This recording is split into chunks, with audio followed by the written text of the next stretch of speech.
Pendant très longtemps, on a associé la précarité avec la faiblesse des diplômes ou des métiers très peu rémunérateurs. Et en fait, ce qui était un peu nouveau quand on a commencé à travailler là-dessus, c'était l'idée que, en fait, il y avait de nombreux précaires dans des secteurs qui sont, dans l'esprit des gens, des secteurs très favorisés.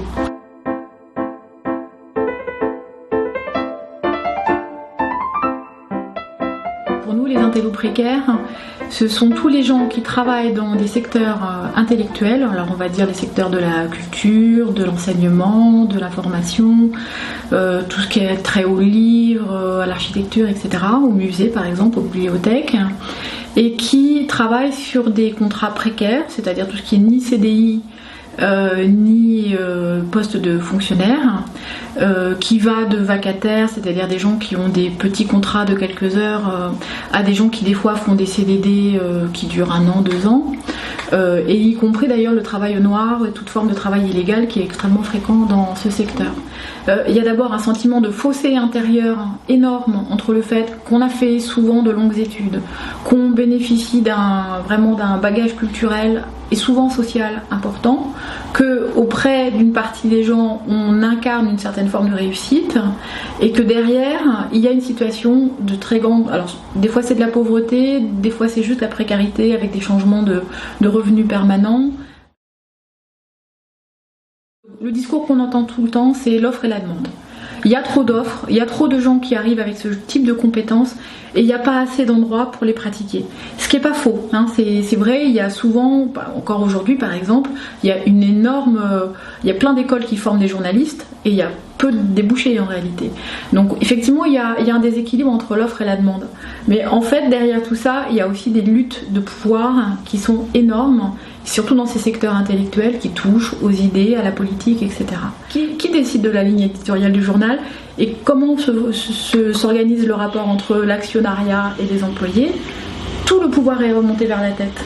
Donc on voit bien que cette structure magazine avec plein de pigistes et très peu de cadres, elle fait remonter le pouvoir vraiment en haut de l'organigramme et elle dépossède largement les journalistes de leur pouvoir. Ça a plein de conséquences.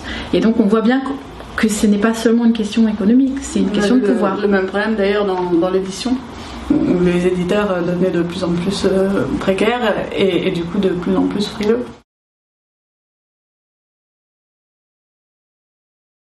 Les gens ont une impression de liberté qui est très forte.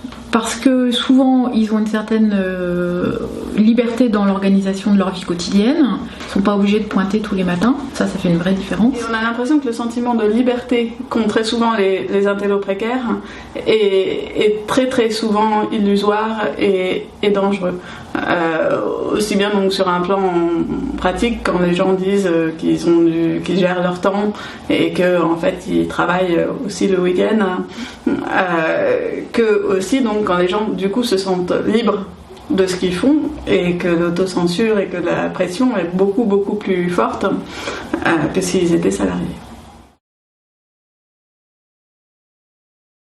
Encore une fois, quand on est précaire, l'avenir, c'est dans la semaine ou c'est dans le mois ou peut-être quelques mois, mais on se projette pas dans un avenir lointain. C'est même, on n'a aucune idée d'où on sera et on n'y pense pas. D'ailleurs, on désapprend totalement à se projeter dans le temps. Enfin, c'est ça. On fait pas de projet à long terme. Ça empêche d'organiser sa vie et de la projeter dans le temps et de construire des projets. Alors je pense que les gens finissent par le faire quand même, mais souvent plus tard.